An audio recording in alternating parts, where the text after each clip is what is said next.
Fala galera, seja bem-vindo a mais um episódio do Saúde em Primeiro Lugar. Esse podcast onde a proposta é falar de saúde no seu aspecto mais amplo, desde saúde física, saúde mental, saúde financeira, por que não? Tudo aquilo que traz mais qualidade de vida para todos aqueles que buscam uma vida com mais qualidade. Então, se você ainda não se inscreveu nesse canal, se inscreve, curte, comenta, compartilha e já ativa o sininho para você ser notificado sempre que um novo episódio for ao ar. Hoje eu vou falar sempre com uma pessoa especial, né? Eu sempre falo isso, de novo, porque só senta nessa cadeira pessoas especiais que trazem conteúdo de qualidade. Então, hoje eu vou conversar com a Carol Pimentel. Já fiquei íntima, já estou chamando de Carol. É Carol mesmo. E aí eu vou fazer aquela leitura clássica, né? Da mini bio dela que... Esse povo não tem nada de mini, gente. É uma mega bio. Então, a Carol é nutricionista com mestrado e doutorado pela Faculdade de Saúde Pública da Universidade de São Paulo. Especialista em medicina do estilo de vida pela International Board of Lifestyle Medicine. Especialista em nutrição clínica materna e infantil pelo Instituto Criança do Hospital das Clínicas da Faculdade de Medicina da Universidade de São Paulo. Coordenadora do Grupo de Medicina Culinária do PROMEV, do IPQ, da Faculdade de Medicina da USP. Professora em diversos cursos de pós-graduação da área de Nutrição e Medicina. Autora do livro Alimentos Funcionais e Compostos Bioativos e Nutrição e Alimentação Vegetariana, Tendência de Estilo de Vida e Estilo de Vida pela editora Manoli. E diretora da Saúde da Vitat. Então, Carol, seja muito bem-vinda. Muito obrigada por você disponibilizar um pouquinho do seu tempo, que é algo que a gente tem de tão precioso. Eu falo que é o maior ativo que a gente tem hoje é tempo. Então, seja muito bem-vinda. Eu que agradeço, Manu, essa oportunidade. Obrigada a todos que estão aí escutando a gente. Acho que vai ser um papo muito bacana. E eu não perco também a oportunidade de falar sobre MEV, sobre medicina do estilo de vida. Sim. É o meu convite preferido, favorito. É, porque eu acho que é o futuro da medicina, né? Não tem muito jeito. Passado e futuro, né? Carol, eu sempre apresento, né, dessa forma formal, mas eu sempre peço para o convidado se apresentar para além do que ele faz, né? Que eu acho que é algo que tantas pessoas têm dificuldade hoje de falar quem é sem falar o que faz. Então, quem é a Carol?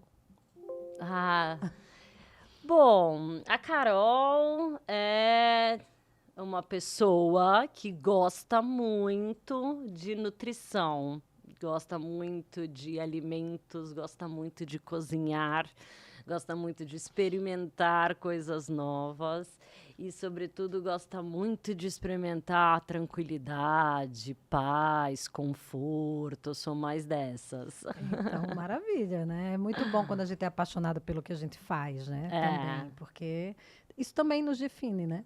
E, Carol, já vou começar com uma perguntinha bem básica, que é: o que é alimentação saudável? Essa pergunta é básica, mas como gera ruído, não é mesmo? Bom, a alimentação saudável é aquela que é constituída por todos os grupos de alimentos no seu devido equilíbrio e proporção. E aí, quando a gente fala grupo de alimento, a gente está falando de alimento raiz. Comida mesmo. De verdade. Exato. E é interessante você falar isso. Eita, espirrou água aqui. É interessante você falar isso porque, por exemplo, hoje em dia tem um grupo de alimento que virou vilão, que é o carboidrato, né? Hoje em dia as pessoas falam, eu estou tentando diminuir o carboidrato. Eu estou tentando cortar o carboidrato. Né? Como é que você acha que começou tudo isso, né? Esse pânico pelo carboidrato, esse medo do carboidrato? Não, você ainda foi legal, você trouxe só o carboidrato. Eu consigo te trazer outros ali na fila, né? Acho que é tudo uma questão de fase. Calma, carboidrato, essa fase deve passar. Né? É engraçado, hoje acho que é uma das maiores recorrências no consultório, essa carbofobia, né? Eu acho que, historicamente, a gente já vem há muito tempo sendo exposto a a tipos de alimentos que já não condizem muito com o que o nosso tubo, né? O nosso sistema aí gastrointestinal, de absorção, imunológico, o nosso corpo físico, né, foi criado para. Acho que já começa por aí, né? E aí como a gente tem se afastado muito do que seria uma alimentação da própria rotina, né? Isso gerou alterações de peso importantes na população. E para isso, cada hora surge um culpado, né? Então, se você for pensar quando as dietas começam a aparecer, era a gordura o principal vilão, né? O ovo já foi, né? O ovo já passou por isso, a gordura já passou por isso, né? E depois, então, os carboidratos, o leite também, né? Tem o seu momento. Então, são milhares de propostas de intervenções de dieta que, no fim, visam diminuir o seu aporte calórico, né, e gerar alguma perda de peso que seja minimamente fácil e rápida, porque é isso que todo mundo quer, né? Mas se alguma dessas estratégias de fato funcionassem, a gente não teria hoje, vou te trazer dados brasileiros, né? Mais de 60% da população com excesso de peso. Estou falando de IMC acima de 25. Então, hoje a gente tem mais brasileiros fora do estado de eutrofia, ou seja, do estado de normalidade para essa variável, para o IMC, do que dentro dos parâmetros normais. Sim. Né? Então, todas essas estratégias para controle de peso, elas vão pipocando. A gente tem mais gente com sobrepeso e obesidade no Brasil do que desnutrida? Tem. Tem, né? Tem. Não só no Brasil, como já é uma realidade em quase todo mundo, exceto por áreas específicas, né? Na África, eu África acho. E Nordeste subsaariano, também na região árida, a gente tem bolsões de fome. Eu não consigo te trazer dados muito fidedignos agora, porque esse retrato mudou muito depois da pandemia do Covid-19. Eu vi ontem, sabe aquele site de atualização em tempo real, de número? Eu até te perguntei, depois na hora eu lembrei. Eu acho que assim, somando sobrepeso com obesidade, dá 3 vezes o número maior do que desnutrição. Isso falando de mundo, mas sem olhar para regiões específicas, né? Sim, e aí a gente tem um ponto importante. Não quer dizer que ele porque tem excesso de peso ou obesidade que está bem nutrido quando a gente olha, sobretudo, para carências de micronutriente. Sim. Né? Então a gente tem aí um fenômeno chamado fome oculta que vai acometer todos aqueles, independente do status de IMC, por conta da deficiência de micronutrientes que se reflete porque, de novo, dados brasileiros, só 1 a cada 3 brasileiros consome diariamente 5 porções de frutas, verduras e legumes, pelo menos 5 vezes na semana. É difícil mesmo. Então, assim, me ajuda a te ajudar. Né? E aí, já que você falou nisso, né, vamos falar do pilar alimentação com o olhar da medicina do estilo de vida, né? Quando eu já falo isso sempre aqui, né? A medicina do estilo de vida fala de 6 pilares e a alimentação é um deles. Qual é a visão de alimentação saudável com o olhar da medicina do estilo de vida, né? Plant-based diet. Isso não quer dizer que você vai ter que comer plantas, samambaias. Exatamente. Né? E que não tem proteína animal, né? Exato. Porque eu também acho que criou-se isso. Plant-based é vegano, é vegetariano. E não é, né? Então vai lá. Então, se aprofunda nisso aí.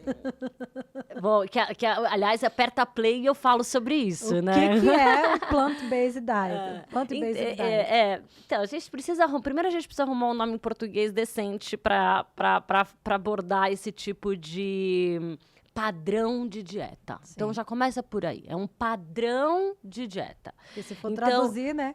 Dieta baseada em planta. Fica exato. estranho. Não, isso é importante porque já começa do conceito de que quando a gente fala de alimentação saudável, eu estou falando de um padrão alimentar. Eu não estou falando de alimentos em específico. Sim. Nem o superfood, nem o devil food. Sim. Né? Assim, nenhum alimento por si só é responsável por Nem curar, a vilã, tratar, nem provocar. assim, sim. Exato, nada. É o padrão. É o que, como compõe a maioria da... quais os alimentos que compõem aí a sua alimentação. Então, assim, tira uma foto mental ou tira uma foto real, né? De tudo que você põe numa mesa, tudo que você consumiu durante a semana. Né? Isso é mais ou menos o seu padrão. Ou no mês, né?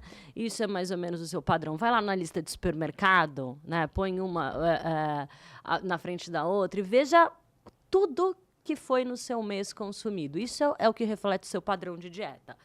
E para a medicina do estilo de vida, e não só para a medicina do estilo de vida, para a ciência da nutrição de uma maneira geral, a alimentação saudável é aquela que é composta majoritariamente por alimentos de origem vegetal. Então, se você tirar uma foto de tudo que você comeu no mês, né, e ali tem que aparecer muito mais frutas, verduras, legumes, cereais integrais, grãos, feijões, sementes, oleaginosas. É isso que tem que aparecer ali, né, em 80% da sua mesa. E depois a gente tem as proteínas, o consumo moderado ali das proteínas animais, então estou falando de carnes, aves, leites, derivados e ovos, né? E aquele espacinho que a gente deixa para as indulgências, né? Pro comfort food.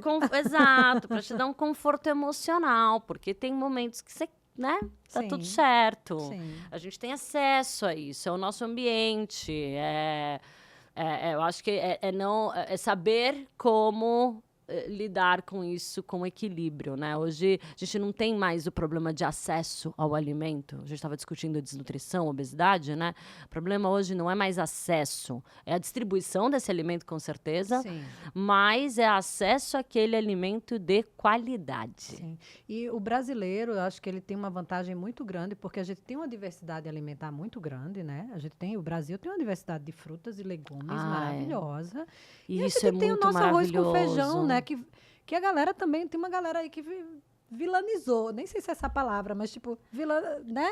Tornou vilão o arroz com feijão. Não, é super completo, né? Não, e assim, arroz com feijão não tá na moda, né? Como assim? Não tem um superfood ali? Você não tá sabendo do que estão se comendo em Venice Beach, lá na Califórnia? Não, é aqui mesmo. Acho que o mais moderno que você pode ser na sua alimentação é comer alimentos da estação produzidos perto de você. Porque não tem coisa mais up-to-date do que ser sustentável hoje. Sim. E você sabe uma coisa que eu percebo também? É o meu desejo por aquele alimento. Então, por exemplo, tem dia que eu tô assim, cara, eu tô desejando comer fruta cítrica. Eu não sei se isso tem alguma evidência científica, mas sabe aquela história de, o teu corpo pede o que ele tá carente? De alguma coisa? Eu não sei, mas eu percebo isso de vez em quando. Desejo que não é comida, por exemplo, não é ultraprocessados, que tem aí a coisa dos vícios, enfim, né? Das substâncias que acabam causando um certo vício. Não, é por comida mesmo, por comida de verdade. Não sei. Tem alguma coisa sobre isso? Posso te acolher, né? Assim, cientificamente, a gente acho que nem tem um estudo, sinto vontade de comer isso, logo tenho isso. Mas todos os fatores que interferem na alimentação, ou seja, no ato de comer, eles são diversos, multifatoriais. Né? Então, por isso que é tão complexo o pilar alimentação, no sentido de olhar para o pilar da alimentação como um alvo terapêutico. Por isso que a minha categoria briga tanto para que você procure orientação especializada, né? Porque entender os motivos pelos quais você come aquilo que você come naquele momento, naquele lugar, com aquelas pessoas e como você se sente após essa refeição, eles são multifatoriais e são diversos e são corro o risco de dizer que são únicos, né? Porque você vem com um histórico cultural, familiar, regional, social, econômico, ao qual você está inserida, e isso interfere no motivo pelo qual você escolhe algum grupo de alimento. Ou você tem memórias afetivas por algum grupo de alimento ou alimento em específico. E isso tudo tem que ser considerado num planejamento dietético. Porque a melhor dieta, ou seja, a melhor alimentação é aquela que funciona para você. Sim, com certeza. E quando a gente fala, por exemplo, uma pessoa chegou no teu consultório, fala, Carol, quero emagrecer, quero perder peso. Enfim, né? Se precisa, aí são outras questões. O que para você é indispensável, assim, quando uma pessoa quer ou precisa perder peso? Qual que é a primeira coisa que você pensa, assim? Ou a primeira coisa que você acha que a pessoa tem que fazer? Alinhar expectativas, né?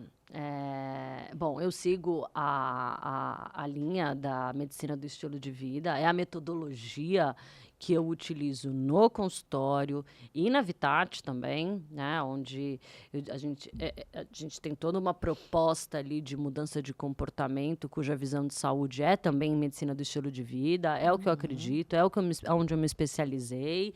Então, o paciente também não pode esperar outra coisa, outra metodologia além dessa, né? Então, eu já começo alinhando bem as expectativas. E no sentido de alinhar a expectativa, é pensar principalmente em tempo. A gente precisa entender que um emagrecimento, quando necessário, de forma saudável, ele é a longo prazo. A mudança de comportamento e a mudança de hábito, ela é longa também e ela é tempo dependente. As consultas têm que ser próximas, o contato precisa ser próximo, porque quando você me procura, você pode estar naquele momento de prontidão, não, já entendi, eu tenho que mudar e agora eu vou lá, estou em ação. Mas alguma coisa no caminho acontece e você regride, ou você avança, ou tem a manutenção, né? Que é tão... que a gente tem que ter tanto cuidado quanto, porque nessa manutenção aquele indivíduo vai experimentar também estacionar meio que naquela faixa de peso. Às vezes perde até peso rápido, porque eu falo às vezes assim, ó, vê se você concorda comigo. Às vezes uma pessoa que está comendo de forma tão errada, é mais fácil de perder peso rápido do que uma pessoa, por exemplo, a minha alimentação é super tranquila. Eu como de tudo. Assim, tem coisa que eu não como, mas enfim, né? Mas assim, de um modo geral, eu como de tudo. Mas a minha alimentação é saudável. As exceções são exceções. Para mim, por exemplo, perder 5 quilos, que é a minha briga já há um tempo, tá muito difícil, porque eu já entendi que a minha alimentação é super tranquila. Agora, você pega uma pessoa que não come, que come toda... Eu nem gosto de usar a palavra come errado, o termo come errado. Mas que você começa a ajustar qualquer coisa, ela vai perder peso mais rápido. Só que aí chega uma hora que ela estaciona, né? Depende, Manu. Porque perder peso é uma conta matemática. Sim. Tem que entrar numa restrição calórica. Se isso vai acontecer por uma restrição energética da alimentação, ou seja, você vai diminuir caloria do dia, tá? Ou se vai acontecer aumentando o gasto, você vai fazer mais exercício, ou a gente vai combinar as duas coisas, né? No fim do dia, eu tenho que ter promovido aí um déficit calórico, né? Isso que vai consumir mais isso que consome as reservas e leva para um emagrecimento. Estou pensando num indivíduo saudável, tá? Então, é a qualidade, mas é a quantidade também dessa alimentação, né?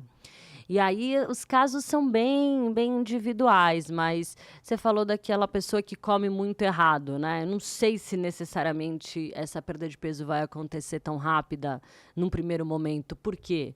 Porque a minha estratégia não é num primeiro momento retirar algo da alimentação ou restringir ou ter essa ideia negativa de que ele não vai poder fazer o happy hour, né? Aham. Não, a minha primeira a ideia é sempre que é a MEV, né? É Trabalhar a incluir. mentalidade também, né? E incluir. Olha, então, assim, não vamos tirar nada. Vamos começar incluindo o que de fato importa para a sua saúde.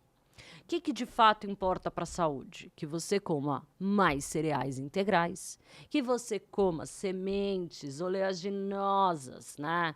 Por quê? Porque eu estou falando de fibra, gordura mono e poliinsaturada, né? E que você come hortaliças, frutas, verduras e legumes. A gente está falando de fibras, bioativos, vitaminas e minerais. Nossa, é muito interessante você falar isso, porque a primeira coisa que você pensa quando vai no nutricionista é tirar coisas, Tá né? vendo? Então, essa ideia de não vamos tirar nada, vamos só incluir o que precisa, Exato. num primeiro momento, pelo menos, essa ideia é E por que nova para mim. Por que eu tô te falando isso, Manu? Porque quando a gente olha os dados do consumo de alimentos por adultos acima de 25 anos, num contexto global, esses são dados do Global Burden of Disease, né, que os primeiros dados saíram lá em 2019, 2020, a gente observa que as maiores lacunas nutricionais, ou seja, do que é recomendado e do quanto de fato a população consome, a principal diferença está nesses grupos. O primeiro são as sementes e as nuts, né? O segundo, cereais integrais, depois as frutas e daí as hortaliças, os feijões também. O outro lado é que carne vermelha, açúcar, sal, né, advindo dos estudos com consumo de sódio, ácido graxo trans, que é a gordura trans, né? Para esses nutrientes e grupos de alimentos, a gente come além do que é recomendado. Então, essa mudança precisa acontecer.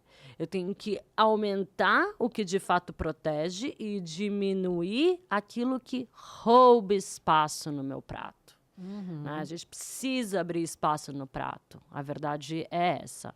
Porque, sim, um cafezinho com pão de queijo é uma delícia no meio da tarde. Mas todo dia ele está roubando a cena do que deveria entrar uma fruta e cada hora de uma cor, dependendo da estação do ano. É verdade. Né? É verdade. E até se a gente for olhar o que mais mata o adulto, né, no mundo, daí estou falando de doenças crônicas não transmissíveis, como a doença cardiovascular, as análises metodológicas mostram que é a alimentação rica em sódio, mas que em segundo lugar é uma alimentação pobre em cereal integral.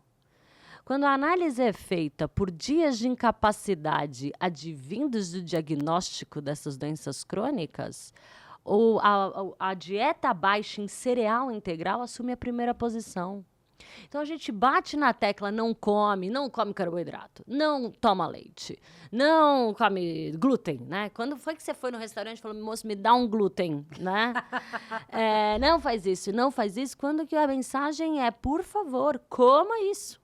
Fala pra Troque galera por o que são isso. os cereais integrais. Porque às vezes a gente tem que, né, o público em geral às vezes não sabe, mas o que são os cereais integrais, né? Boa, Manu.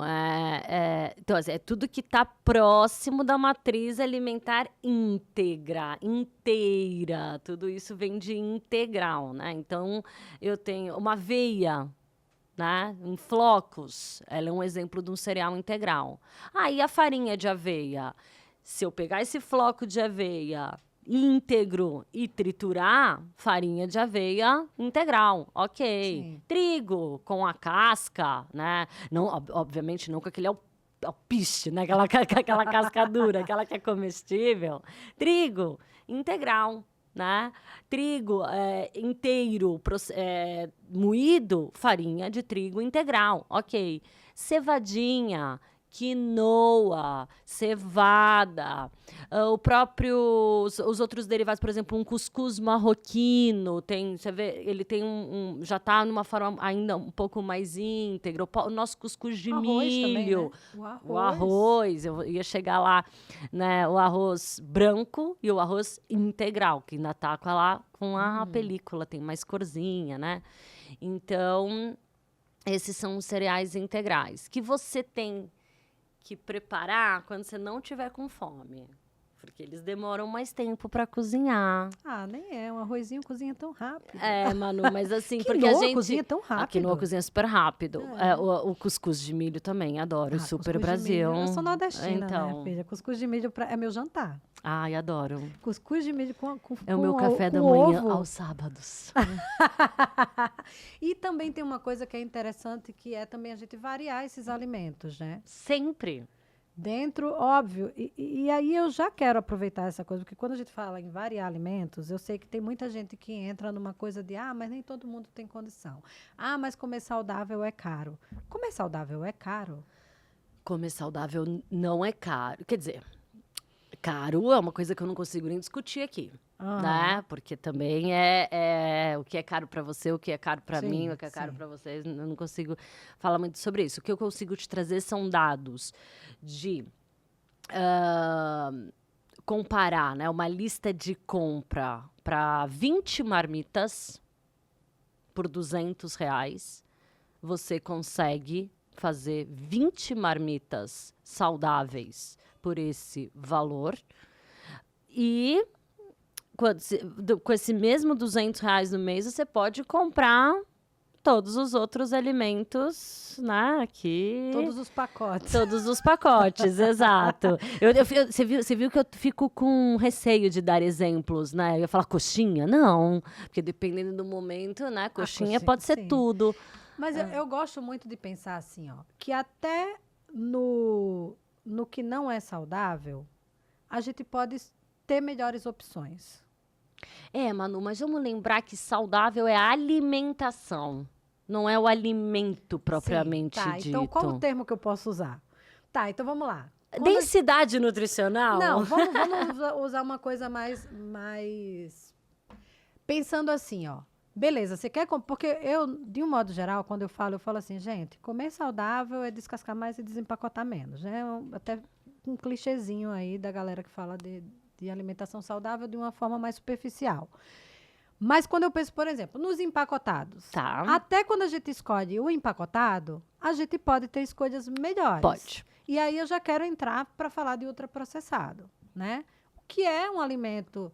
Porque a gente tem o alimento in natura, a gente tem o alimento processado e a gente tem o ultraprocessado. Fala assim um pouco de uma forma bem para o público entender essa diferença.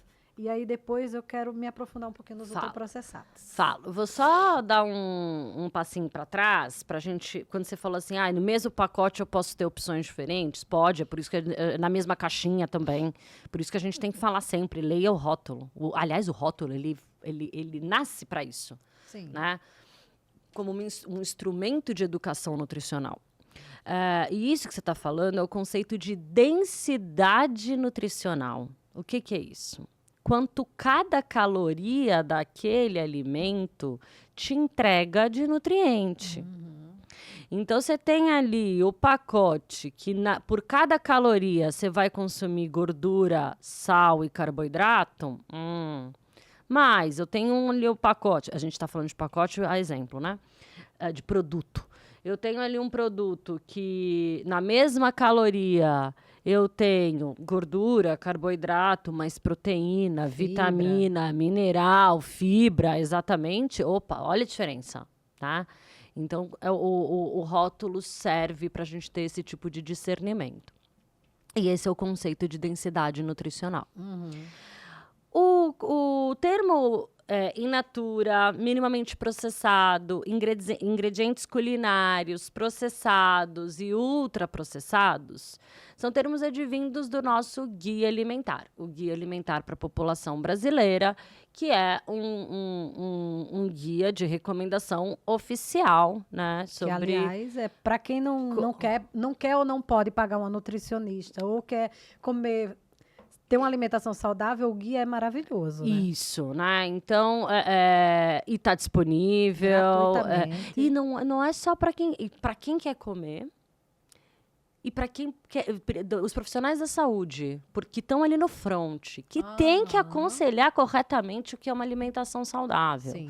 E eu aconselho, olha, já ia falar de ultraprocessado, mas ó, parênteses. Não tem como, né? Eles estão conectados. Quando a gente está falando daquele profissional de saúde lá na linha de frente do atendimento, por que ele não aconselha alimentação saudável? Por que ele não aconselha exercício? Porque muitas vezes ele não pratica. Na maioria das vezes. Na maioria das vezes, né? A saúde está... Exato. A gente não pratica. Então, a gente precisa experimentar para aconselhar com firmeza. Né? Então, esse é um ponto aí. Voltando. Por isso, a leitura. Sim. Né? Para si e para o aconselhamento.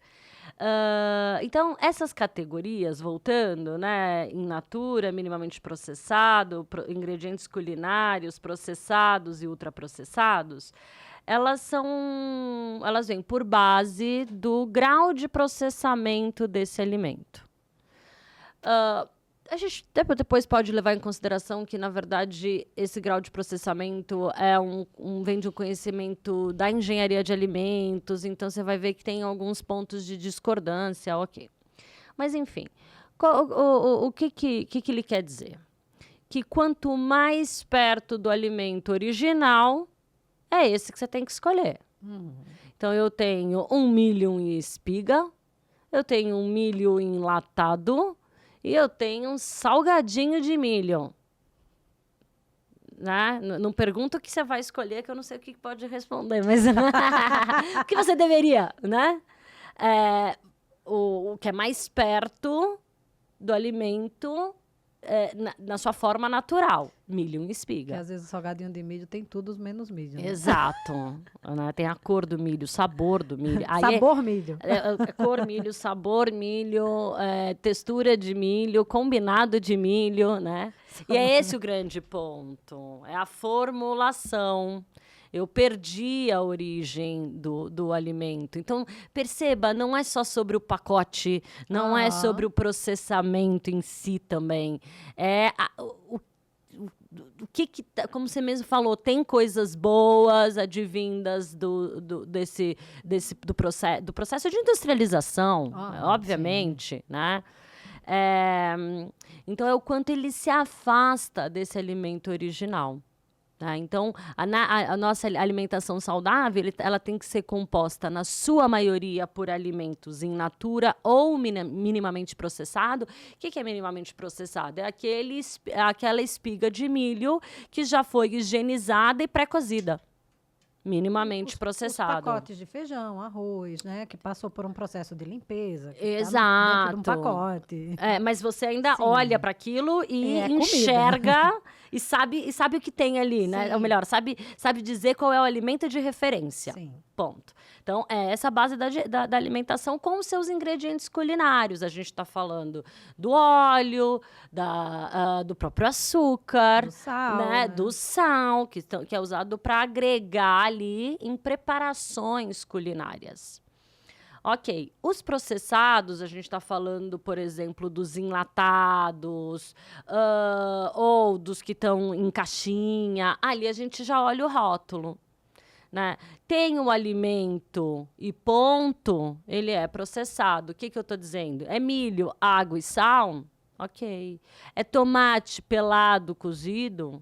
Ok. É leite? Caraca. Ok. Boa. É suco, 100%. É suco. 100% suco, fruta? É suco de laranja, ponto? Ok. Mas aí pode ter alguns confundidores. Então, eu posso encontrar um suco de laranja com ácido cítrico. O ácido cítrico é a vitamina C. Ele entrou ali só para ajustar a acidez, né? Para conservar mais, Para né? manter Ele é usado padrão como- de identidade e qualidade, para conservar mais. Então, a gente precisa saber de tecnologia também, para Aham. não cair no terrorismo. Sim.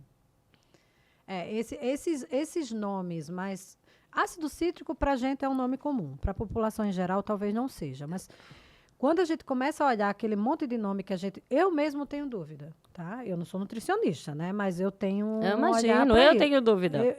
Então, assim, eu sou a louca do rótulo. Eu gosto de ler rótulo, eu gosto. Não é neurose, não. Porque quando eu quero comer o que o rótulo é ruim, eu nem leio. Eu vou lá e como.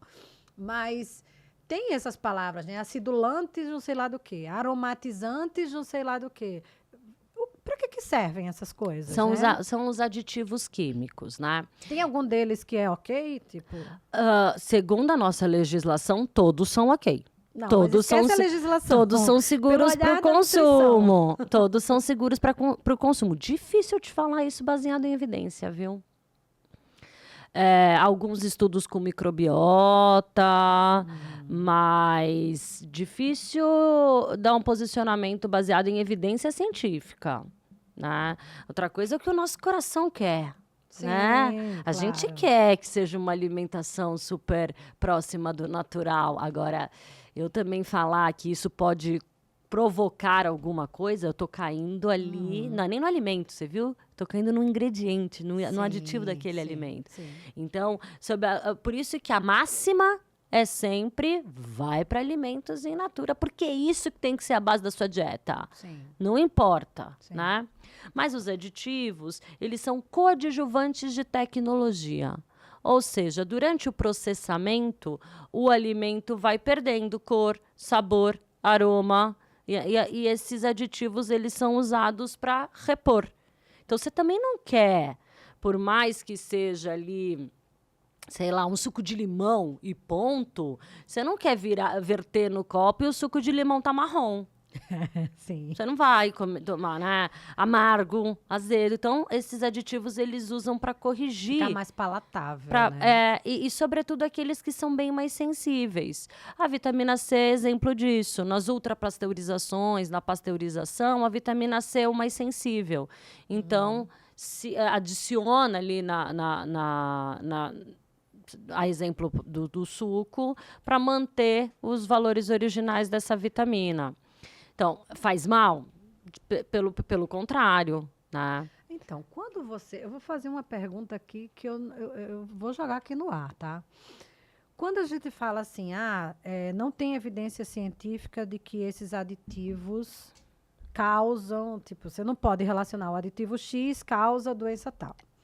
Quando eu digo evidência científica, a gente está falando de posicionamentos, Sim, né? Porque, sim. obviamente, que você já encontra estudos mostrando efeitos na microbiota, tá? Sim. É que, assim, uma vez eu estava num evento de oncologia, numa discussão de agrotóxico, Boa. tá? E eu fiz uma pergunta lá que eu percebi que gerou um desconforto na galera. E aí eles estavam falando do que é aceitável legalmente, né, pela legislação brasileira. Só que me chamou a atenção uma coisa. Eles falaram assim, não existe nenhum agrotóxico que com certeza causa câncer. Por quê? Porque não pode ter esse estudo. Exato. Como é que você vai provocar a doença? Você não né? pode ter esse estudo. Então, isso é o que é no que se agarra a indústria dos agrotóxicos, por exemplo. E aí eu faço essa pergunta. Isso se replica para esses aditivos químicos, que você não pode fazer um estudo para provar que aquilo obrigatoriamente, necessariamente tem algum efeito de causalidade para alguma doença? Olha, eu precisaria até... Um assunto complexo. Complexo. Uma manhã E aí, tranquila. opinativo mesmo. Não, eu acho assim, a gente, antes de um aditivo ele ser liberado, ele passa pelo... A gente tem os níveis de ingestão, nível de ingestão tolerável, né? Então, a primeira coisa que tem que se comprovar desses coadjuvantes de tecnologia, não estou falando do agrotóxico, né? Dos Sim, aditivos, é que eles são seguros. Primeira coisa que se comprova é segurança. Agora, essa segurança ela é comprovada porque assim, a gente não tem um histórico de consumo. A dose realmente é muito, muito baixa, mas se vai muito sobre a origem da molécula, né? O que que é? Uma proteína? É uma gordura? Como é que é o metabolismo? Ela é excretada? Não é excretada? Então, por essa árvore de decisão, que é uma decisão regulatória, comprova-se aí limites máximos de ingestão e a segurança desse aditivo. Mas eu não sou a profissional assim mais especialista nesse assunto para te falar. Sim. O que eu volto a colocar fica tranquilo. Você vai comer um iogurte cheio de tranqueira num dia, você não vai morrer no outro. Pode ficar tranquilo, sabe? Agora, vamos pensar por quê que eu tô nesse iogurte que tem muito mais açúcar, que tem muito mais sabor de morango, que tem muito mais cor de morango. Porque quando eu vou para um iogurte sabor natural, eu não tolero o sabor azedo. Quando eu vou para o morango, eu não tolero o sabor ácido. Então a gente tem aí um outro motivo para brigar, que é além do terrorismo. É um letramento de paladar. Sim. As crianças têm que ser expostas a esses alimentos in natura desde lá do útero, que é para elas conseguirem se acostumar com o sabor que é diferente. Nenhum morango tem o mesmo sabor do outro. Sim, com certeza. E te digo mais, né? Às vezes essa coisa do letramento é interessante, porque, por exemplo, eu fui uma criança ruim de comer. Eu não comia nada, eu ficava catando todas as verduras do feijão. Dentro da minha casa, olhando, né, lá para trás, nunca foi uma casa que tinha salada na mesa. Nunca foi. Não tinha variedade. E assim, não era por não ter condição, era por ignorância mesmo, né? E depois, assim, não tem muito tempo, tá, Carol? Eu, já morando no Rio de Janeiro, então a gente está falando isso de pouco menos de 20 anos, eu tomava meu café da manhã, era leite com Nescau e açúcar. E eu tomava... É o da minha mãe até hoje. Então, só que eu tomava e imediatamente ia para o banheiro, e era o meu normal. Isso é uma outra coisa, né? Que a gente tornou o que é comum normal, mas não é normal, é comum, mas não é normal. E aí, quando eu comecei a ir em nutricionista e que eu senti a necessidade de mudar minha alimentação, eu decidi me abrir a experimentar coisas que eu sempre disse que eu não gostava. Até a minha nutricionista brinca. Nossa, você se apegou à canela que você tinha pavor de canela, por exemplo. E a canela foi uma das coisas que me ajudou a tirar o açúcar do café, por exemplo, né? E é muito interessante isso, porque eu acho que é muito mais o quanto você está disposta a mudar o seu paladar, de fato. E aí, quando você se acostuma, você já não tolera mais o leite com Nescau e açúcar. Não tolera mesmo, que você fala, nossa, que negócio doce demais. Doce, Né? é. Mas aí a gente volta para a história do comportamento, né? Exato, e que é complexo, né? Isso eu preciso sempre frisar, porque você está dando o seu exemplo. Você disse que não era exposta, né? Não. Agora eu vou dar o exemplo porque irmã, sobrinha, mãe, a gente pode expor, né? Então, eu tive a mesma criação e estava submetida ao mesmo ambiente que a minha irmã. Né? Eu sempre fui uma criança que comia de tudo, ficava indignada em ter que dividir prato kids com ela. Indignada, porque eu queria comer o que os adultos estavam comendo, que era muito mais atraente para mim. E a minha irmã cresceu uma pessoa super restritiva, que teve a minha sobrinha mais restritiva ainda, só podia ser perto de nutricionista, né? E é o mesmo ambiente, é a mesma formação. Então, quais são as que tem características diferentes aqui? Agora, a educação foi a mesma e a consciência também.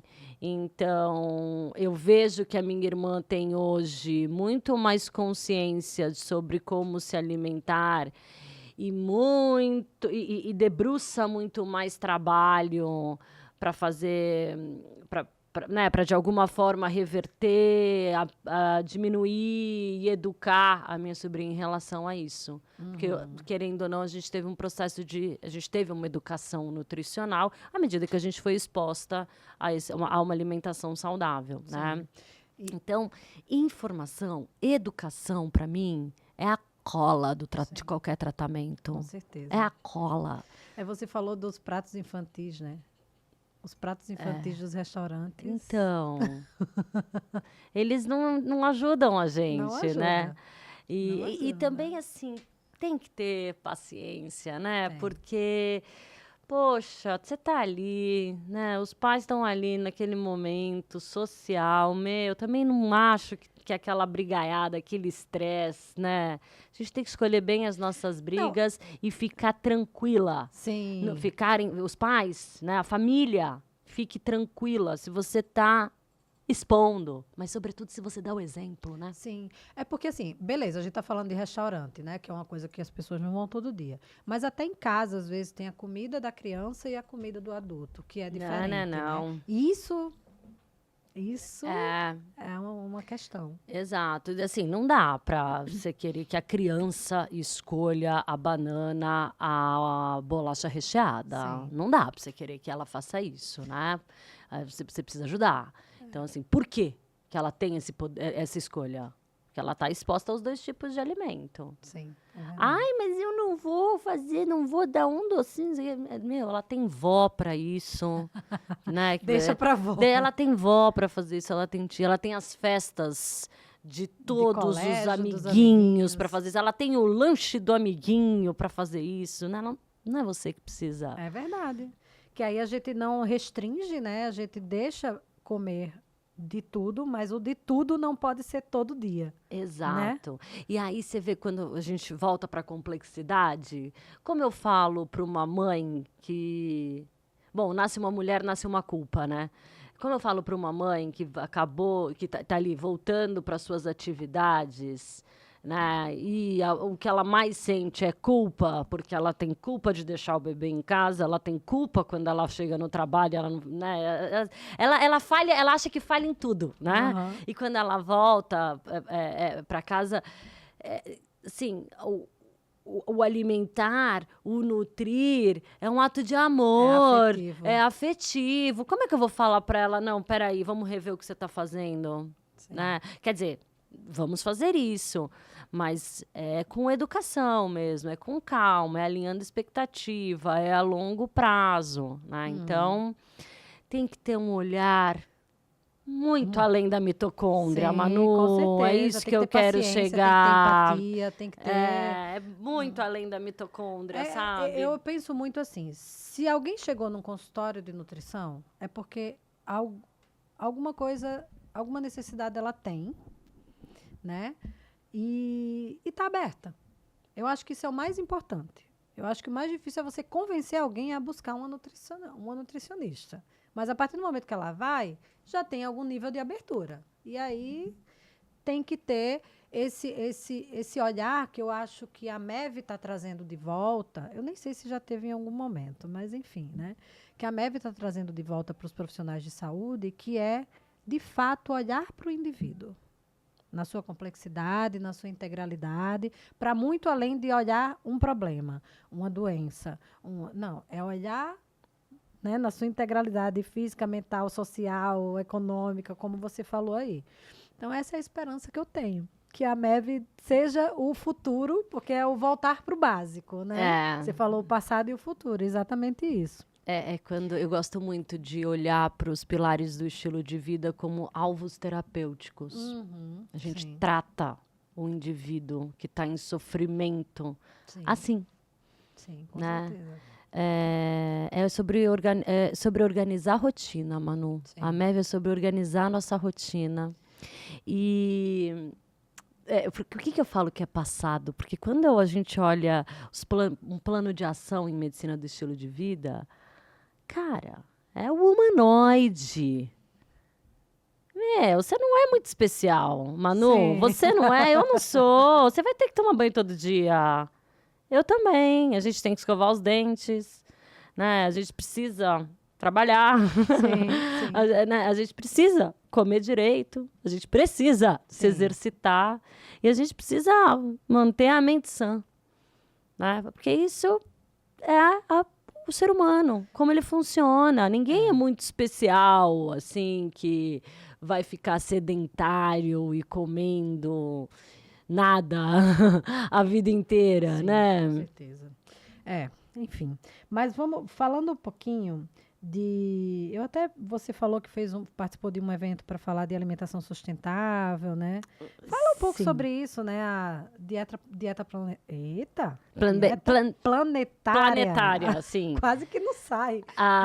Muito bom. A dieta planetária, ela vem justamente daqueles estudos que eu te falei de como o adulto acima de 25 anos está consumindo alimentos no mundo, né? Então é para dar justamente aquilo. Peraí, vamos dar informações para aumentar o que precisa e diminuir o que está demais. O que precisa? De mais vegetais. O que está demais? Carne vermelha e açúcar. Né? A gente estava falando que nenhum alimento por si só é responsável por causar nenhum tipo de doença, mas as carnes processadas é uma exceção. Os embutidos. Os né? embutidos, eles estão ali na categoria, né, para fator de risco para o Deixa eu te desenvolvimento. pedir só uma coisa. Vira só um pouquinho para cá, senão claro. você vai ficar de coxa. Desculpa. Mas fala. Dos embutidos. Exato. Então, é um grupo aí que tem uma associação direta com o surgimento de doenças. A partir desses dados, então, eles fizeram uma análise, na verdade, epidemiologistas do mundo todo se reuniram, fizeram um comitê e uma publicação, que é outro que eu recomendo fortemente a leitura, chamado Alimento, Planeta e Saúde, dietas alimentares a partir de sistemas alimentares sustentáveis, e ali se posiciona, né, que uma dieta planetária é aquela aonde até 2030 a população vai precisar dobrar o consumo de frutas, verduras, legumes, sementes, oleaginosas, cereais integrais, grãos, feijões, e reduzir pela metade açúcar e carne vermelha, né? Ou seja, é abrir espaço no prato. Né? Essa é a dieta planetária, que cola numa dieta plant-based também, porque ela não extingue, não é sobre a supressão total da carne, né? Mas é sobre a redução e sobre um consumo consciente, porque esse foi o ajuste endereçado tanto à saúde quanto às questões de sustentabilidade. Como é que a gente vai para a prática em sustentabilidade? Né? Sobre orgânicos? Poxa, poderia ser. E eu acho que se você pode, você deve consumir alimentos orgânicos, você deve gerar demanda, né? Você deve favorecer o pequeno produtor. Né? Mas é sobre fazer sempre a sua parte.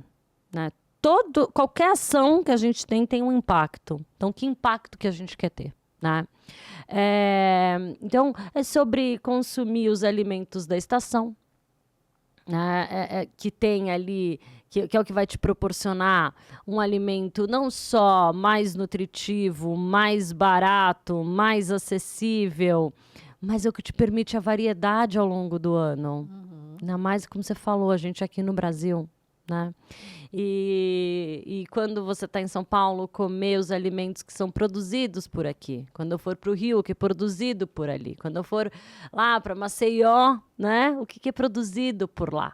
Sim. Então, comer os ingredientes que estão próximos a gente, favorecer esses produtores locais. Isso é sustentabilidade. Planejamento, então planejamento de cardápio, né? Primeiro, para que a gente consuma mais alimentos in natura, para que a gente resgate habilidades culinárias, mas, sobretudo, para que a gente consiga evitar o desperdício. Sim. Né? Porque o Brasil, se eu não me engano, eu não sei se você tem essa informação, é o país que mais desperdiça comida no mundo, não é? E aí a gente pensa também, né? Olha, peraí, o que eu vou desperdiçar menos? Se eu tiver na minha despensa um milho em lata, né? Que aí ele fica armazenado e seguro por um tempo muito maior, porque a segurança alimentar é uma questão de sustentabilidade, né? Ou eu vou comprar espiga, não me programei, não planejei e aí perdi. Esse é o desafio de quem mora sozinho. Exato. Eu, por exemplo, que moro sozinha e viajo muito, eu fico na luta para não jogar comida fora. Então isso vai também de como reaproveitar, como aproveitar integralmente o alimento e como reaproveitar, né? Como usar. E quando a gente fala de habilidade culinária, não é ser um grande chefe, apesar que seria ótimo também, né? Mas é a gente ter naturalmente os conceitos básicos de como eu monto um cardápio da semana, como eu pego aquela banana que já tá passando quase, coloco ela no congelador e depois eu vou bater para uma vitamina. Faço isso direto. Como que durante um dia que é só em reunião, eu deixo ali, ao invés de fazer uma porção de feijão, eu faço 6 e depois eu congelo tudo. Aquele exemplo do cereal integral, eu não preciso fazer 1 xícara de arroz integral, eu posso fazer 5. Sim. E ter todos armazenados. Eu não preciso só comer arroz integral com feijão. Eu posso usar esse arroz integral para rechear tomate assado. Eu posso usar esse arroz integral para fazer uma massa de um bolinho.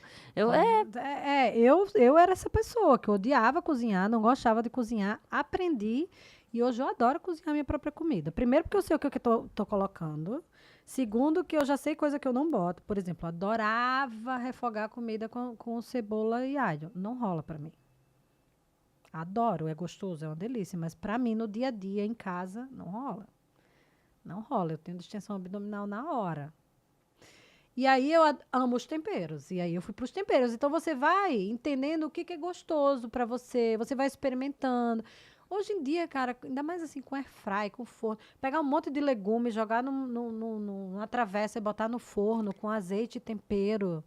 Você pode, eu que moro sozinha, eu faço isso direto, porque fica ali pra semana toda, às vezes, entendeu? Eu como a semana inteira aquilo e funciona. Eu tenho uma tela que eu mostro muito nas aulas, quando eu termino a aula falando um pouco de medicina culinária, né, de habilidades culinárias, porque essa é a chave. Não tem transição nutricional se a gente não resgatar isso. Eu também acho. Desculpa. Não é sobre voltar, retroceder. Não, a gente conquistou um lugar e a gente quer ficar aqui. Mas é aquilo que eu te falei, é o básico, né? E que é uma forma de autocuidado. Então, assim, se a gente não resgatar essas habilidades culinárias, fica muito difícil colocar em prática tudo isso, né? Principalmente, né, a sustentabilidade. Mas, enfim, tem essa tela que mostra os utensílios que você precisa para ter uma cozinha completa e fazer qualquer tipo de refeição. Eles cabem todos em um slide e não ficam amontoados, né? Então, assim, são os medidores medidor de xícara e colher para você poder seguir receita. Porque a habilidade culinária, de novo, não é sobre ser um chefe, ficar inventando tudo. Sim. Mas é sobre olhar a sua geladeira e conseguir construir uma refeição a partir do que você tem. Eu adoro fazer um tudão. Isso é muita coisa, porque parte do princípio de que você tem as coisas na geladeira, então você já se planejou para isso, né? E que você sabe combinar, né? E fazer um prato equilibrado. Sim. Então, é ali que a gente quer chegar. E ter também, assim, as coisas básicas que você sabe que você resolve uma refeição rápida. Então, por exemplo, eu gosto sempre de ter... eu moro sozinha, então assim, às vezes eu tenho um supermercado na frente da minha casa, é uma delícia, só atravessa a rua, então para mim isso é ótimo. Então às vezes eu vou ali, eu compro uma cenoura, uma beterraba, uma batata doce e uma proteína e um alface e tomate, acabou. Então, então assim, são coisas práticas, cara, cenoura e beterraba é só ralar, não precisa nem cozinhar, eu adoro. E ter sempre essa variedade. E tem 2 coisas que não podem faltar na minha casa, que é ovo e banana. Aí. Entendeu? Com esse pouquinho aí de coisa, eu resolvo ali uns 2, 3 dias. Ai, mas essa é a dieta da Manu, né? Não, é assim, é isso, buscar o que que funciona pra você. O que que pra você consegue fazer de forma prática ali na tua Exato. casa. E aí, esse fala, ai, não, tenho horror a cenoura e beterraba ralada. Como é que você faz a sua cenoura e a sua beterraba ralada? Aqui o povo é da cenoura e da beterraba ralada. Mas vocês já experimentaram assar a beterraba no papel alumínio e depois temperar com vinagre balsâmico? Mas você assa no forno. Forno Pô, mas quente. demora, não demora, não? Demora uns 40 minutos. Mas é isso, é o tempo. Você vai responder um e-mail, você não precisa ficar olhando ali pro forno. O Sim. forno trabalha sozinho. Sim, sim. É outra beterraba, gente, né? Eu gosto de beterraba de qualquer jeito. Então, saber, ter essa educação culinária te permite experimentar alimentos que lá atrás você experimentou e não gostou. É verdade. Porque todo mundo acha, quando a gente fala, ai, abobrinha, chuchu, beterraba, todo Nossa, mundo imagina aquela abobrinha- coisa... Não, e né? a abobrinha é a coisa que cozinha mais rápido na face da terra. É, né? Aquela coisa assim, desmaiada. Não. É muito gostoso. Sabe como é que eu gosto de fazer abobrinha? Com curry. Ah, é bom também. Eu gosto dela bem chamuscadinha. Eu sou da turma do chamuscado. Eu sou da turma do molhadinho. Ah. Ô, Carol, vamos falar um pouquinho de doença, né? Eu gosto de falar muito mais de saúde, mas doença é a Já que o assunto realidade, estava tão agradável, Já que né? tava tão Vamos bom agora falar falar. de comida, de cozinhar e tal. Vamos falar um pouquinho de obesidade e diabetes, né? A gente estava conversando ali antes. Ah, mas antes um parêntese que eu quero fazer uma pergunta que eu fiz lá fora e eu não queria deixar de registrar.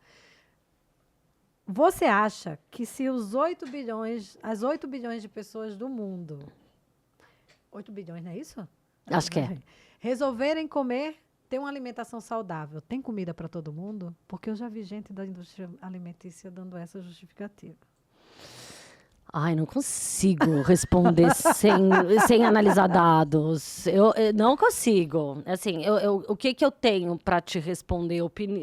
Registros de opiniões alheias, né? Mas eu acho que é sobre distribuir bem esse alimento. E ter essas modificações que você falou, né? Tipo, se a população diminuir o consumo de carne vermelha, abrindo Mas mais daí espaço para... você percebe que assim, são ações que demandam de todos, Sim. num nível individual, em relações públicas, fomentar políticas públicas para isso. E do setor, obviamente, e da universidade, né, da pesquisa, da ciência. Então, a gente tem que unir as forças. Sim. Não dá para falar que um está de um lado, o outro está do outro. A gente não vai chegar numa solução. Sim. Tem que pôr todos os players na mesa, né? E eu falo isso como se... Né? Por que não me chamam na ONU para gerenciar? Mas é isso, tem que colocar todos os players na mesa e não dá para excluir da discussão. Sim, é verdade. Porque a discussão vai muito além, né? Vai até para a discussão climática, discussão de políticas públicas. Sim, quando a gente níveis. pensa em saúde, os interesses são inúmeros, né? Então, acho que a gente dar a informação correta é o mais importante. Tá. Então, vamos para as doenças agora, né? Falando de obesidade e diabetes, a gente sabe do impacto da medicina do estilo de vida em até alguns casos, eu não sei se a palavra reverter é a palavra ideal ou remissão, né? Que é porque a pessoa, ela segue com a doença, mas ela consegue deixar controlada até no nível de ficar sem uso de medicação, por exemplo, né? Queria que você falasse um pouquinho do famoso estudo de diabetes, do Direct, né? Que tem esse resultado maravilhoso aí das pessoas que tiveram essa mudança de estilo de vida, principalmente alimentar, né? E que conseguem fazer com que, enfim, fiquem sem precisar tomar medicação, né? Porque tem a galera que quer tomar medicação e tem a galera que não quer tomar medicação, né? Fala o que você tem de dado aí para mostrar, para falar para gente. Olha, sabe o que me chama atenção? A gente ficar tão... Assim, a gente até usa isso, né, como um grande marketing da medicina do estilo de vida. Olha, capaz de levar à remissão de doenças. Nossa, mas assim, é tão claro, né? Eu, no meu mestrado, eu estudei a circunferência de cintura. Valores de circunferência de cintura em mulheres jovens. E ali já estava associado à pressão arterial elevada, né? Porque é óbvio, a gente tinha ali acima do valor de risco, a gente tem a cintura hipertriglicerêmica, né? Então, aquele valor de medida de circunferência de cintura que está relacionado a distúrbios do metabolismo da glicose, do perfil lipídico, do triacilglicerol, que culminam, né, na pressão arterial elevada também. Então, quando a gente tem essa gordura acumulada na região do abdômen, esse tecido adiposo, ele funciona praticamente como um novo órgão, né, Manu?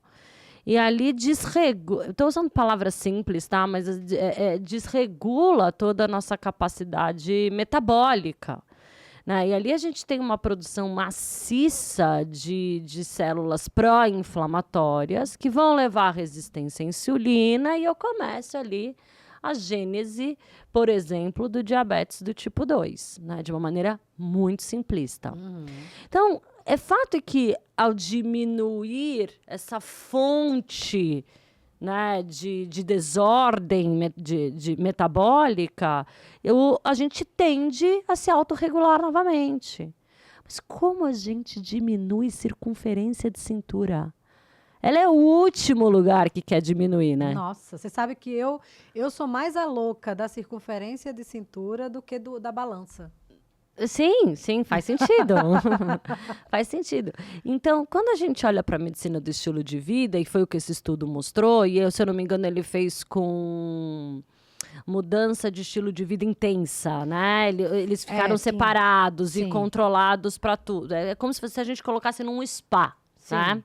Teve uma alimentação nesse caso foi uma alimentação bem específica. A alimentação era específica, eu não vou lembrar exatamente coisa líquida, mas enfim.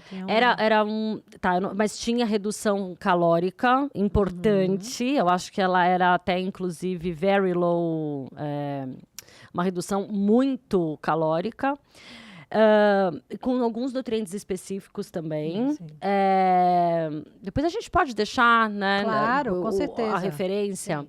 E atividade física, um coaching que direcionava, né? Que era tipo o GPS da saúde, que coordenava o cuidado. Isso é super importante na medicina do estilo de vida, esse cuidado coordenado. E os aspectos, né, da saúde mental, de equilíbrio e atividade física. Então, ali eu controlei o ambiente dessas pessoas. E no ambiente controlado, o peso se estabiliza, né? E os parâmetros metabólicos se estabilizam. Então, é sobre isso, mas não é tão simples assim. Sim. Porque são poucos os casos onde a gente consegue controlar. A gente não vive no totalmente o ambiente. É por isso que estudar humano é tão ruim, né? Desculpa. Então, e na medicina do estilo de vida, o paciente é o protagonista. Sim. A gente é um copilot ali, né? Mas é ele responsável pelas mudanças, e as mudanças são substanciais. E a gente traz uma coisa que eu acho que está faltando na maioria das pessoas, que é o senso de autorresponsabilidade, né? Porque a gente ficou muito bom em culpar o outro. Exato. Responsabilizar o outro, mas na hora de trazer, vamos ter um papo de adulto? Vamos começar pela autorresponsabilidade?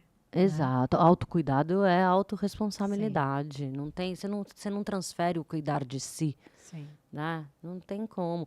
Não, mas então eu posso ter um chefe de cozinha perfeito, vegano, eu tenho personal, tá bom, mas ninguém pode agachar por você. Exatamente. Né? Ninguém vai enfiar comida na Ninguém sua boca, pode. Né?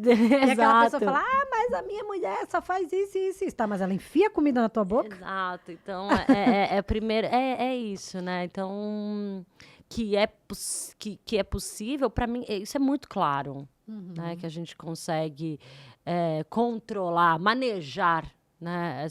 As doenças que mais matam a gente prematuramente. Sim. Né? Eu estava ontem com o Bruno aqui, né? E eu falei, cara, para mim é muito chocante que a gente já tenha esse dado muito consolidado de que as doenças que mais matam no mundo estão vinculadas a maus hábitos de saúde e que mudar isso não é simples, mas é muito mais barato do que tratar a doença. E a gente está falando num olhar de mundo, não num olhar de Brasil só, e que as próprias entidades aí governamentais, enfim, não agem. Aqui para mim é muito básico, que a gente precisa voltar para as nossas origens, para mudar um pouquinho que seja, para diminuir esse impacto de, cara, as 3/4 das mortes no mundo podem ser evitadas, Exato. né?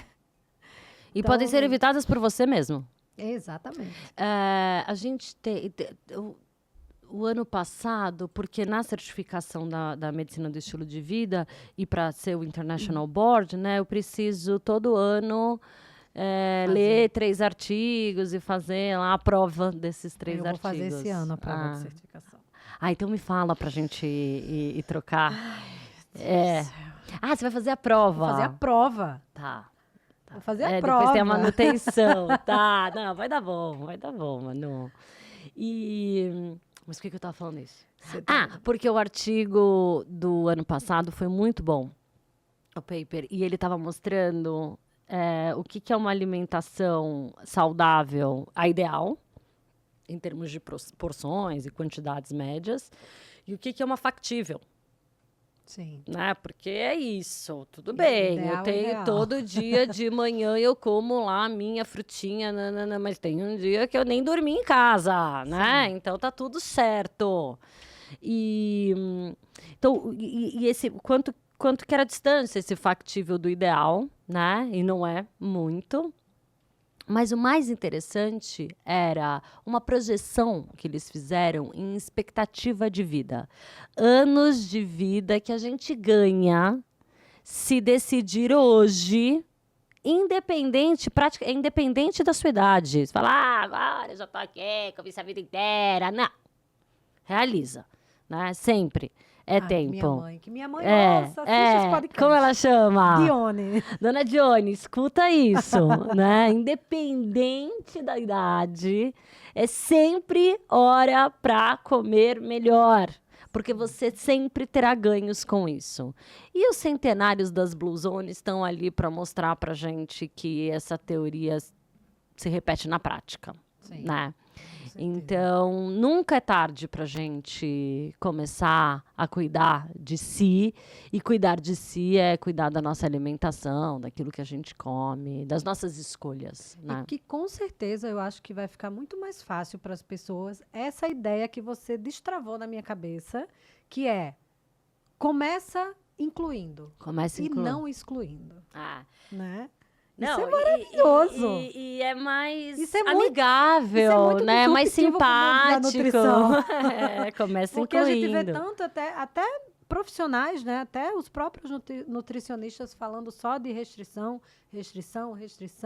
Eu nunca vi ninguém falando de inclusão. Olha, gostei disso, vou guardar para mim.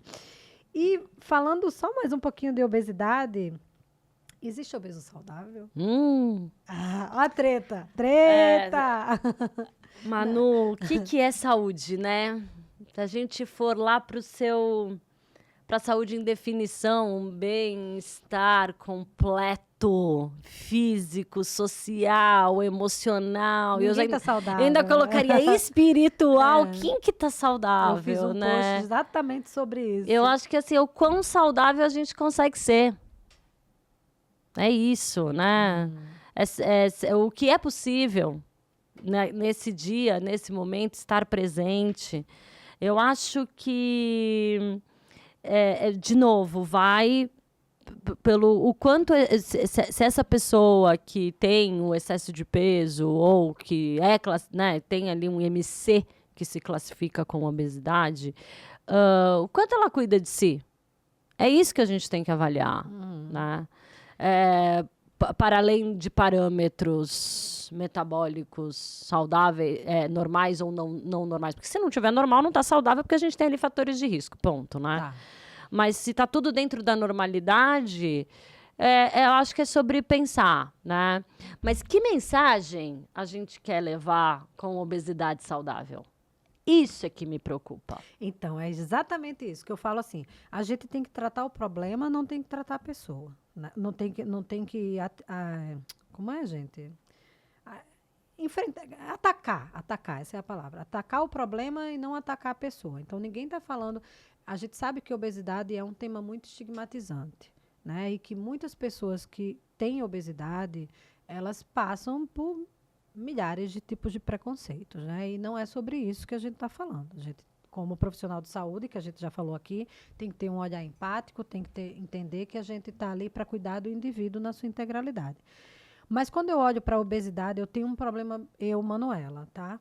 Eu sou uma pessoa que eu tenho muito problema em passar a mão na obesidade, sabe? Tipo, como a gente estava falando ali, né? Que hoje estão querendo até mudar o termo obesidade, mudar por doença crônica baseada em adiposidade, que eu, particularmente, e aí é opinião mesmo, não concordo, porque eu acho que esvazia um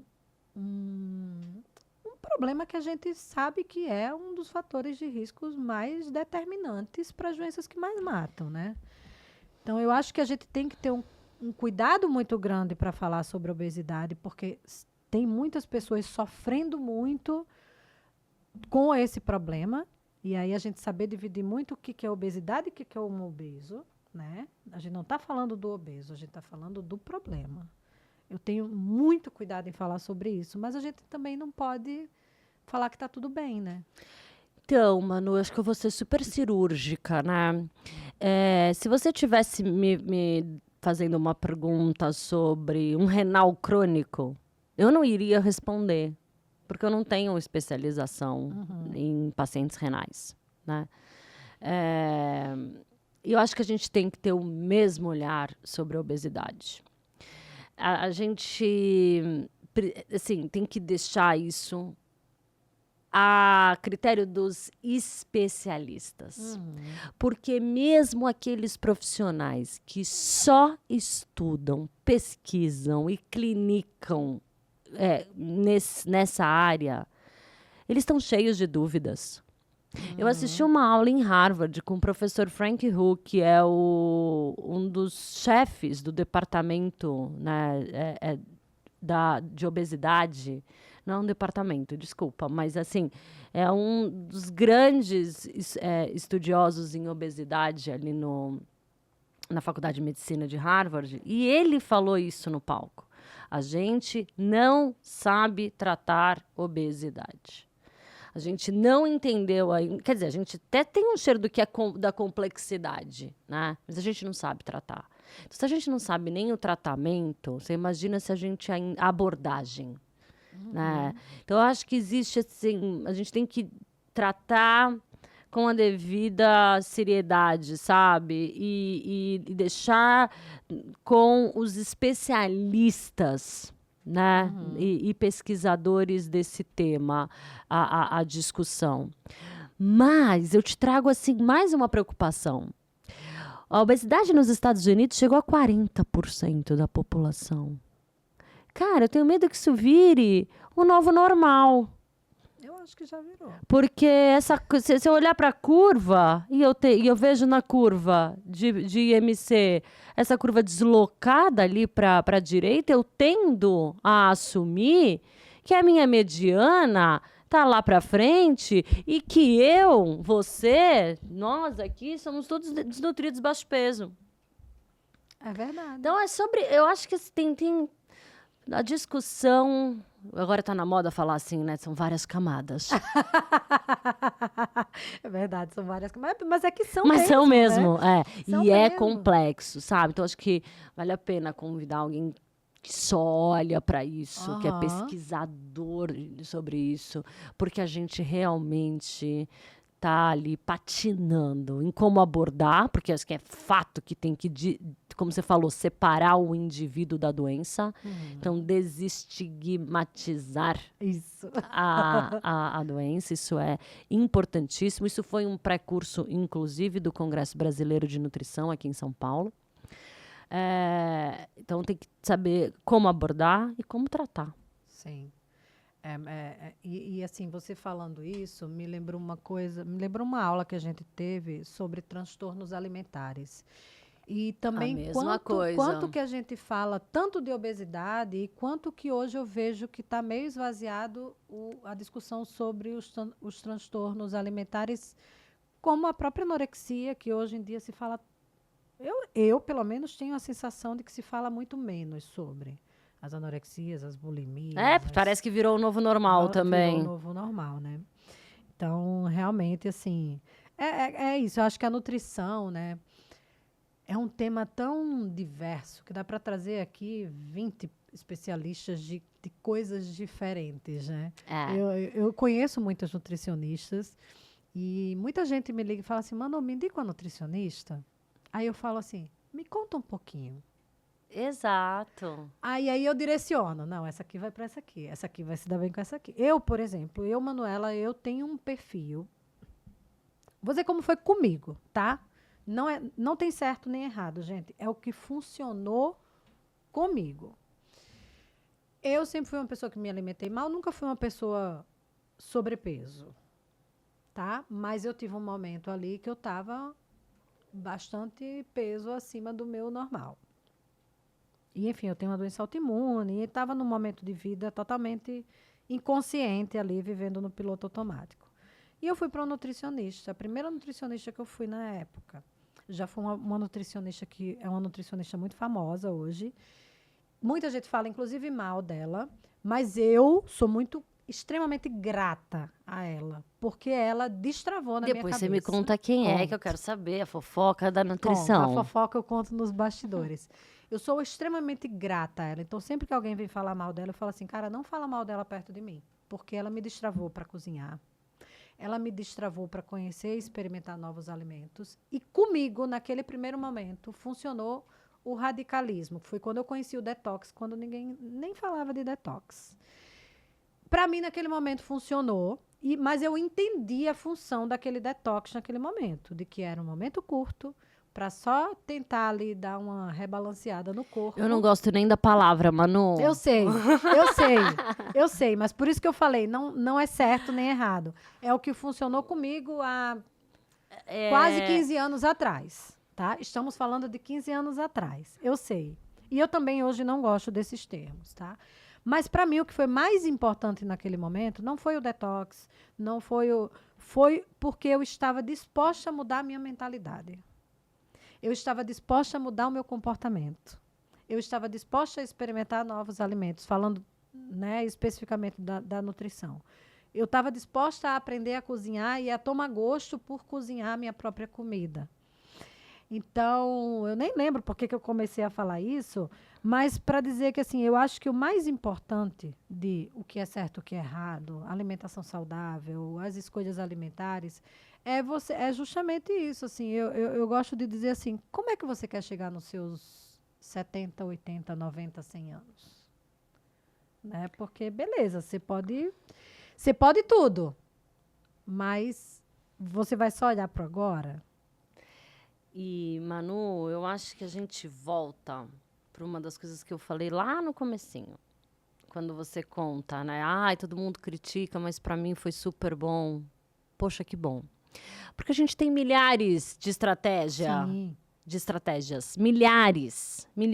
A que funciona é aquela que o paciente está na sua frente, vai aderir. Sim. Sem colocá-lo em risco, né, obviamente, sem agravar nenhum risco, né, porque a gente está falando de transtornos, de distúrbios do comportamento alimentar.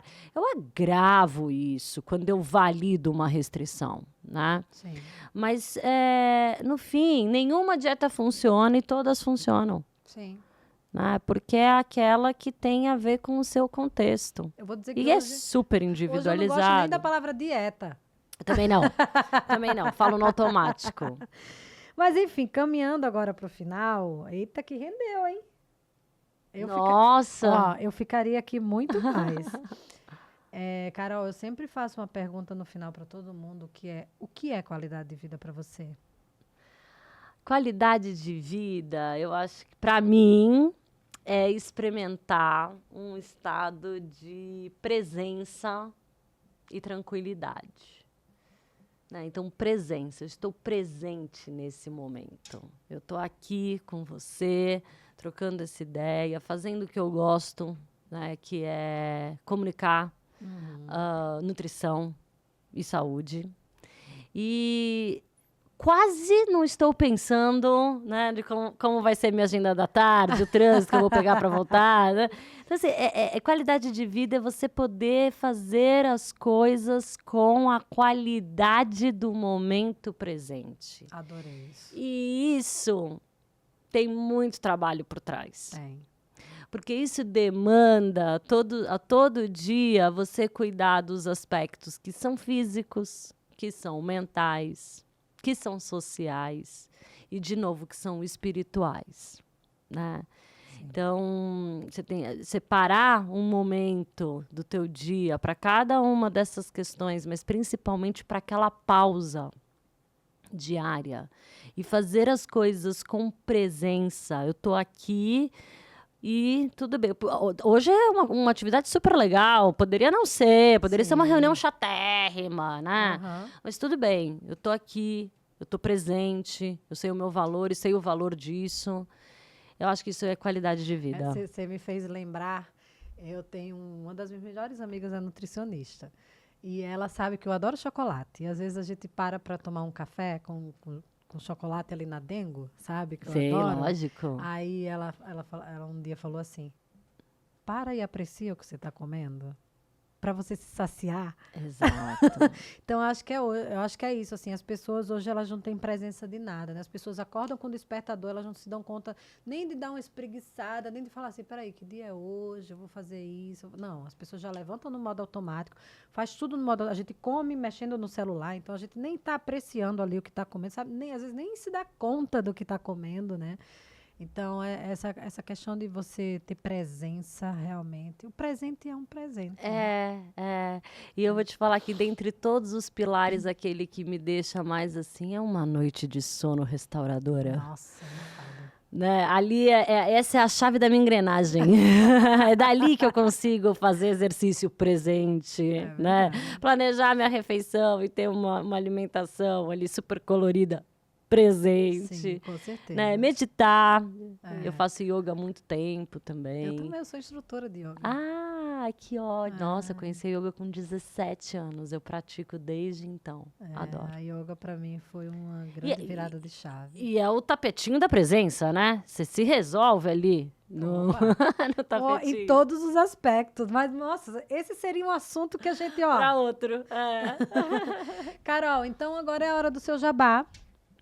Fala ali para as pessoas, onde as pessoas te encontram. O que você quiser divulgar, fica à vontade. Ai, que legal, Manu. Bom, vocês me encontram no Instagram, @doutora Carolina Pimentel. É por lá que eu divulgo onde eu estou palestrando, os livros. Se você é profissional da área, os livros Alimentos Funcionais e Nutrição Vegetariana e Estilo de Vida pode te ajudar bastante. Pode não, com certeza vai ajudá-los aí nessa educação, né, de uma nutrição inclusiva e saudável. E no aplicativo @SejaVitat.